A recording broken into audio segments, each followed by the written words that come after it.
의원이요, 공개 토론에서 한 발언 때문에 자리에서 쫓겨날 위기에 처했는데 바로 그때 후원금이 막 쏟아져서 목표액을 훌쩍 넘겼다. 여러분, 이런 상황 어떻게 봐야 할까요? 네, 이게 그냥 뭐 정치 뉴스 같지만 오늘 저희가 이 자료들을 좀 깊이 파고들면요, 생각지도 못한 어떤 연결고리 이런 걸 발견하실 수도 있습니다. 네, 그렇습니다. 끝까지 한번 들어보시죠. 오늘은 이준석 개혁신당 의원 관련해서요. 좀 상반된 두 가지 상황을 저희가 자료를 바탕으로 한번 파헤쳐 보겠습니다. 네네. 하나는 이제 이 의원 제명 요구하는 국회 국민동의 청원이고요. 아, 그 청원. 또 다른 하나는 이런 논란 속에서도 후원금이 한도를 넘었다 뭐 이런 소식입니다. 이 두 가지가 뭘 의미하는지 한번 보죠. 먼저 그 제명 청원 얘기부터 해야겠네요.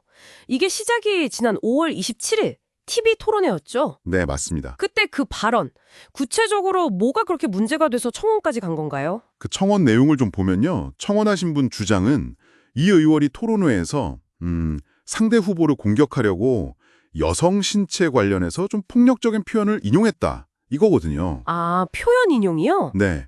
이걸 이제 언어 성폭력이다 이렇게 규정하고 여성 신체를 정치 공격 도구로 썼다. 이건 헌정사상 유례없다. 뭐 이렇게 아주 강하게 비판하고 있어요. 이야, 비판 수위가 상당히 높네요. 근데 그 발언 하나만은 아니었던 것 같아요. 맞아요. 이 의원의 과거 발언이나 행동들, 이런 것들이 뭐 차별이다, 선동이다? 그러면서 국회의원 품위도 손상시키고 국민 신뢰도 떨어뜨렸다. 뭐 이런 주장도 있더라고요. 네. 그런 주장까지 포함해서 이제 국회법 위반을 근거로 제명을 요구하는 거죠. 그렇군요. 근데 이 청원에 대한 반응이 정말 뜨겁던데요? 네. 이게 6월 4일에 공개됐는데 사흘 만에요. 딱 4일 만인 7일에 동의한 분들이 30만 명을 넘었어요. 30만 명이요? 청원 성립 요건이 5만 명인데 훌쩍 넘었네요. 그렇죠. 그냥 훌쩍 넘은 정도가 아니라 엄청난 숫자죠. 이야, 그만큼 관심이 뜨겁다는 거네요. 그럼 이제 청원은 성립됐고 국회 소관위원회로 가서 심사를 받게 되는 거죠. 네, 맞습니다. 이제 위원회 심사 절차가 남았는데 어느 위원회로 갈지는 아직 정해지진 않았고요. 근데 이게 실제로 제명까지 발 가능성은 글쎄 어떻게 보세요? 여기서 이제 중요한 걸 짚어야 하는데요. 국회의원 제명이라는 게 우리 헌법 제64조로 보면요. 국회 제적의원, 그러니까 전체 의원 수의 3분의 2 이상이 찬성해야 합니다. 3분의 2, 거의 뭐 압도적이네요. 네, 맞아요. 이게 현실적으로는 정말 넘기 어려운 아주 높은 문턱이에요. 사실상 뭐 여야가 거의 다 합의하지 않으면 불가능하다 이렇게 봐야죠. 그 3분의 2라는 벽을 생각하면 제명은 정말 쉽지 않아 보이는데 근데 바로 이 시점에 정말 정반대 현상이 나타났다는 게 참 재밌어요. 그렇죠. 제명 청원이 막 이렇게 뜨거울 때 오히려 후원금이 막 몰렸다는 거잖아요. 네, 바로 그 점입니다. 이 의원이 직접 6월 6일에 페이스북에 글을 올렸어요.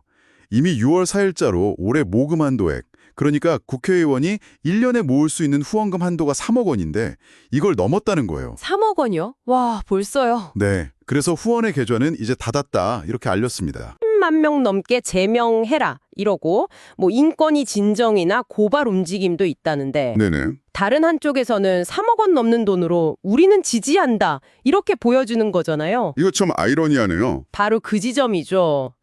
이렇게 완전히 극명하게 반응이 엇갈리는 현상, 이걸 우리가 어떻게 이해해야 할까요? 글쎄요, 어떻게 봐야 할까요? 여기서 좀 더 생각해 볼 필요가 있는데요. 한 정치인을 두고 이렇게 찬반이 격렬하게 나뉘는 건 어쩌면 우리 정치 지형의 어떤 특징적인 모습일 수도 있어요. 특징적인 모습이요? 네, 뭐랄까. 지지층하고 반대층이 아주 단단하게 뭉치는 현상, 그런 걸 보여주는 사례일 수도 있고요. 또는 온라인에서 막 청원으로 의견 표시하는 거랑 실제로 자기 돈을 써서 후원하는 행위랑은 좀 다른 동기나 양상을 가질 수도 있다. 뭐 이런 걸 보여주는 걸 수도 있죠. 아, 온라인 여론과 실제 후원 행동의 차이일 수도 있다. 네. 여러분께서는 이 현상의 어떤 면이 가장 좀 눈에 띄시나요? 오늘 저희는 이준석 의원의 TV 토론 발언에서 시작된 논란, 그리고 30만 명 넘는 제명 청원, 또 동시에 일어난 후원금 한도 초과 달성, 이런 좀 이례적인 상황을 살펴봤습니다. 네. 그리고 국회의원 제명이 현실적으로는 매우 어렵다는 점도 짚어봤고요. 그렇죠. 한 사람을 둘러싸고 이렇게 뜨거운 비판과 또 다른 쪽에서는 정말 열렬한 지지, 이 두 가지 상반된 반응이 공존하는 현상 뒤에 과연 어떤 더 깊은 이야기가 숨어 있을까요? 오늘 저희가 같이 살펴본 내용들을 바탕으로 여러분 각자가 이 상황의 의미를 한번 곱씹어 보시면 좋겠습니다. 어쩌면 이게 지금 우리 사회의 좀 복잡한 모습을 비추는 그런 거울일지도 모르겠습니다.